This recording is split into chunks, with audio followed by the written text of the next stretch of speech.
Hello, welcome to TC Josh, and today we have to talk about Magic the Gathering, Final Fantasy, and for more than just one reason. I'm excited for it. Hope you're excited for it.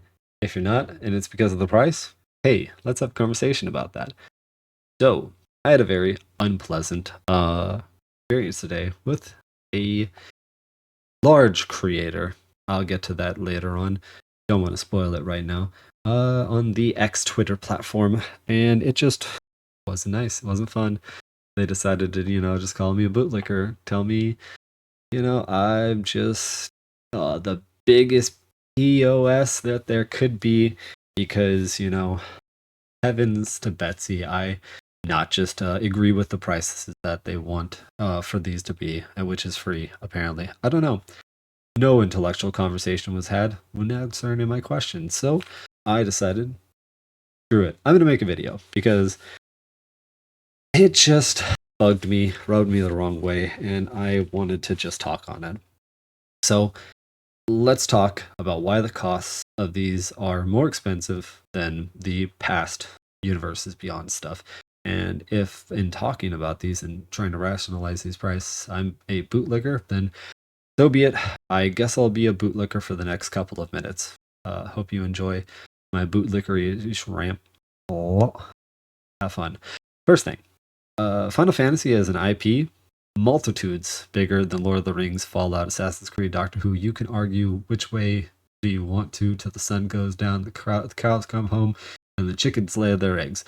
It doesn't really matter because your opinions are null and void if you don't absolutely agree with that. Lord of the Rings is the only one I would actually give you that might come slightly close to it, but it's more of a nostalgia thing, I feel like. Final Fantasy is just constantly in limelights and people loving it and selling and selling and selling, which is going to command a price for the licensing of this IP, which is adding to the costs of the products that we are getting for this IP. And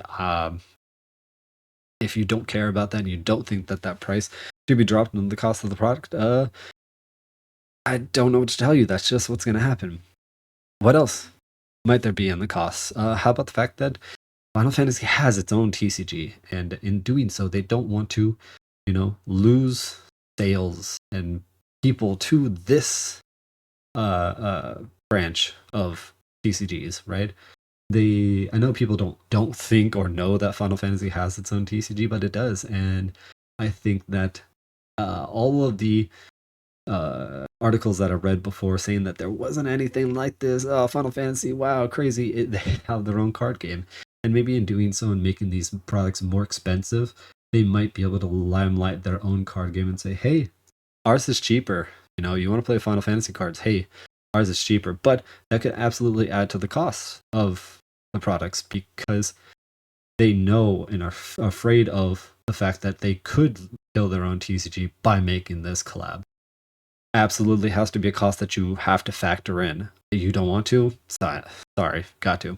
How about the quote-unquote 4 years of development? That's tons of R&D, tons of people, tons of hours of man work and thoughts and talks and everything that definitely go into it. If you don't think R&D costs tons of money, then you've never really done anything that that requires you to conceptualize an idea outside of just going, wow, I don't like that, or wow, I like that. That's cool. Because just having a conversation with two friends, me and my friend, about like talking about shows and stuff like that, we can go hours and hours and hours and build and build and build off of it. And all of those hours costs money if you're in this kind of a field. So that's going to add costs to it. Just factoring those things alone, do you guys actually not think without a shadow of a doubt that that cost is going to get added to the product and passed on consumers? It is, and it sucks, and I'm sorry, and I don't like that either. But we have to think about it. Like, is $20 more for a precon that outrageous when it's a precon and an IP that so many people love? I'm speaking of myself this right here. $70 for these precons that I want to play. I'll do it. Other people don't agree. They want them at $50. And I hope that they do drop to $50. I really do. Personally, I hope that because this is a standard legal set, which is another reason I think we'll get into in a second. I hope they do drop to $50, and I look like a fool for buying them for 70. No, I hope so. Hope it does. The one thing I will agree with, $200 for a play booster, ridiculous. Absolutely, I will agree with you there. 120 to 150. I think those are where the cost should be at. 120, you're $10 above where it was at before for a play booster. 150 because, IP, blah, blah, blah, whatever, bootlicking my McGee over here. The collector's stuff. We're not talking about it. We're just not going to. That personal opinion, personal bias, it's subjective. Personally, I want these two decks. Personally, I want a couple of these to open. That's about what I'm going to say. Now, let's get back to the standard legal thing. None of the sets before this were standard legal. They were modern legal, right? Standard legal sets have to be printed for a longer amount of time. Absolutely is going to add cost. We don't know the contract. We don't know if it's going to be a 4-month, 6-month, 1-year contract that Square has forced Wizards to sign, or Wizards has asked to sign, and we don't know if they get paid dividends on sales and everything else like that. All of these add to costs. What we don't know add to costs. You have to think about those. And I know we don't want to. I know we don't want those costs to be passed on to us. I know it sucks that the idea that those costs even have to be considered is a thing, but it does. It just has to be something that we have to account for. And unfortunately, it's always going to add to a cost of the product. And if you don't like that, I'm sorry. Maybe this set's not for you. If you play standard, pause, take some time out of it. I do that with different card games when the meta isn't the format I like. I do it all the time. Doing it right now with One Piece. I've done it with Digimon. I wouldn't do it with Unarena. Unarena is a lot of fun, personally. Don't get me started on that. Magic, I could see it. I could definitely see you just not wanting to play some of the formats. Totally get it. And it's lame that we have to fight each other for these reasons. But it really feels like when a big YouTube channel comes out and just belittles, talks shit, disgraces, and just acts rude for no reason other than they just don't like dissenting opinions or other people's words, and refuses to answer or ask or even talk about anything through. I think that's really kind of terrible. I don't like it. And I know I'm tiny. This person's never going to see it. They're not going to care. They blocked me, which is fine. I didn't say anything terrible, personally.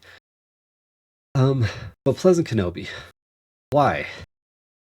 On everything in this earth, do you just refuse to want to have a conversation about anything that I just spoke on? Instead, you refuse to answer every question that I asked. You refuse to have a conversation. And it's sad. It's pathetic for a 1 million subscriber plus channel. I believe this hundreds of thousands of subscribers on their Twitter and everything. 124,000. Sorry, 124,000 subscriber channel. I was giving you way too big kudos there. But anyways, huge compared to me. 100 subscribers. You're 10,000, 100,000 times more than me. Why are we arguing? Why are you fighting? Why does it matter? Like, I'm a nobody, I get it, but like, you could still have an opinion. That doesn't have to be you're a bootlicker and you're a terrible person. Like, it's just not. I don't know. I really expect better from people who have audiences of that size, to have more rationale than just to fragrantly scream out words because they're upset that somebody doesn't totally agree with the opinion that they have. But yeah, that's kind of really all I wanted to say. And if you guys don't agree with what I have to say, that's fine. Leave a comment down below. Tell me why. Let's have a conversation. I want to actually talk about this because I hate when people just assume, project, say things, and just have no reason or backing behind any of the opinions that they have. They just talk. Give me reasons. Let me know why. Are you buying this product? Are you ignoring it? I know this isn't really a Magic channel. I love this. I'm buying as much as I can because I love Magic the Gathering.